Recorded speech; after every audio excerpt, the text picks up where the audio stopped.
Right. What else to talk to you about? Well, I have to comment on the issue of the Archbishop, right?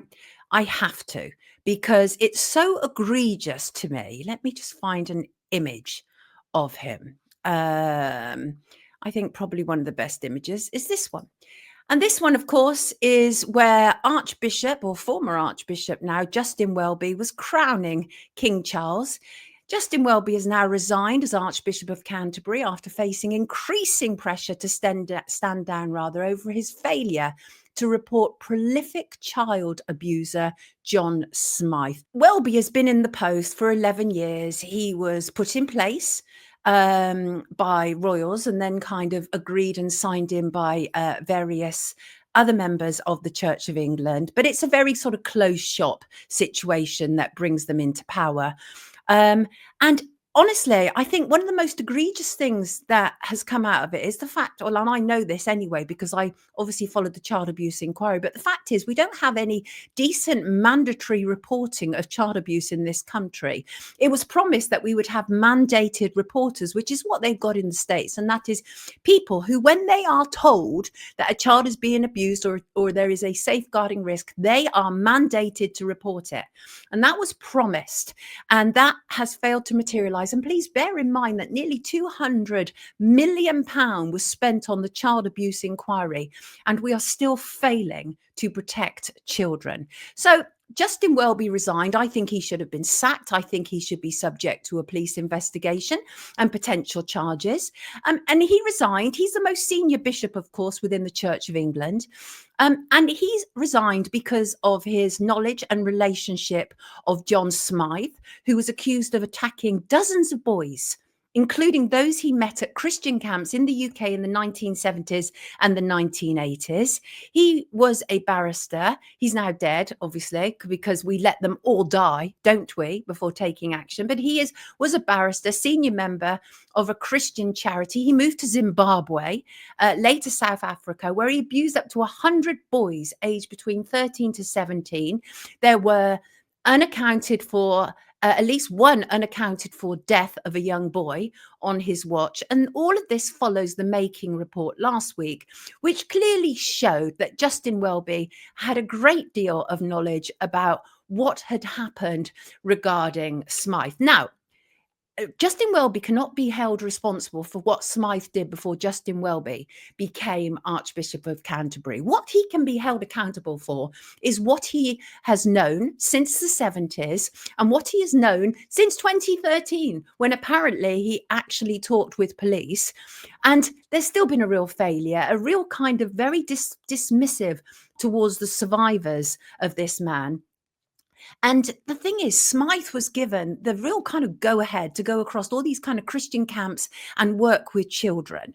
And I thought it was really interesting to look at some of the responses to Justin Welby. And this was prior to resigning. And one of them, of course, was Keir Starmer. Now, Keir Starmer is a man who, you know, has a strange relationship with morality, as we often discover around here. And he said that victims of Smyth had been failed very, very badly, but would not comment when asked whether the Archbishop should quit. I wonder why that could be. Well, now let me just go back to 2013. In 2013, Welby said he informed police about the Smyth cover-up. Any charges would have to have been agreed with the Crown Prosecution Service at the time, and that did not happen despite how prolific Smyth was. Now, who was the director of public prosecutions at that time? The Director of Public Prosecutions is the person who heads up the CPS and who decides on charging when it comes to criminal charges. Why? He was none other than the Prime Minister, Sir Keir Rodney Starmer. He seems to have his prints over much of this stuff, doesn't he? And as anybody around here knows, I have absolutely no time for this man whatsoever. Voted in on less than 20% of the votes. And yet he writes his tweets from the whole of the country, whether that's wishing happy birthday to Charles or whomever. He does not represent me. He does not speak for me. And the thing is that Charles has a tremendous relationship with Justin Welby. He considers Justin Welby his deep spiritual advisor. Justin Welby has been involved when Charles was having problems with his son, Harry. Oh, yes. And by the way, Charles absolutely knew that there was a problem with Justin Welby knowing about Smyth before Charles decided to make him the Knight of the Grand Cross of the Royal Victorian Order in the New Year honours. And so there, of course, is Welby. He's just crowning Charles. Isn't it a sorry sight, really? A sorry sight. And this is Charles bestowing an award on Welby. It's all very circular and really quite nasty. And yeah, so I don't think that Justin Welby should have been allowed the opportunity to resign. I think he should have been absolutely booted out unceremoniously. And I think not to do so is a continued up yours to children and the safeguarding and safety of children. Let me see. He wrote letters of recommendation for him. Honours should be banned, said Ray J. Rodney, you plonker, says Emma. And nonsense are all over the place, says Halo. Yes, indeed, it would appear that is the case, really. And I think what's also interesting, of course, is some of the people who rush to defend Welby, right? Because you can tell a man by the people who defend him, I feel. And one of them was Brenda Cox. Brenda. That's an interesting little slip going on there. Brendan Cox, rather, husband of murdered MP Joe Cox, a man with his own unsavoury past, actually, having previously faced allegations of sexual assault at Harvard University in 2015 and further reports of inappropriate behaviour while he worked at the Save the Children charity. In 2018, Brendan Cox was forced to quit two charities he had set up in memory of his wife after details of his unsavoury past surfaced. Mr. Cox apologised for the hurt and offence caused by his past behaviour. In a statement, he said, "While I do not accept the allegations contained in the 2015 complaint to the police in Cambridge, Massachusetts, I do acknowledge and understand that during my time at Save the Children, I made mistakes."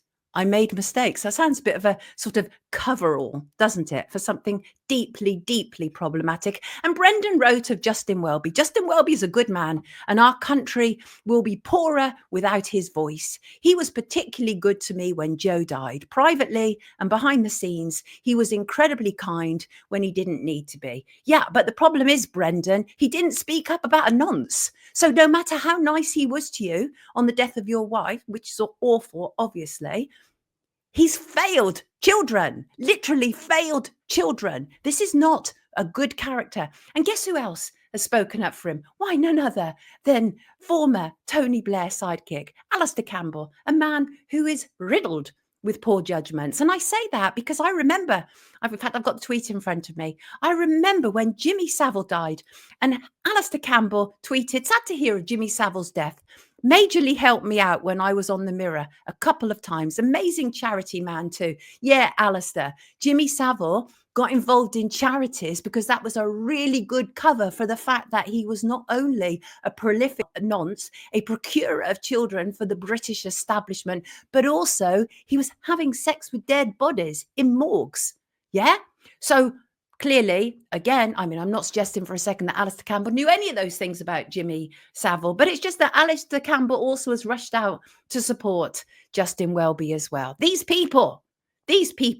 Yes, Jan, Welby should have been sacked, absolutely. And then there was Rory Stewart, who does a podcast with Alistair Campbell.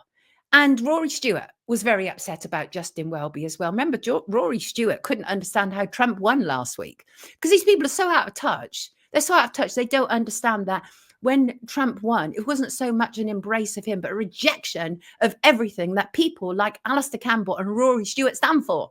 Yes, I just saw June's comment, and it's a good one because I think that is a really important comment you've just made there. Don't assume Smyth stopped abusing boys when he went to Zimbabwe and South Africa. Who was protecting those children? Absolutely none of them. Absolutely none of them.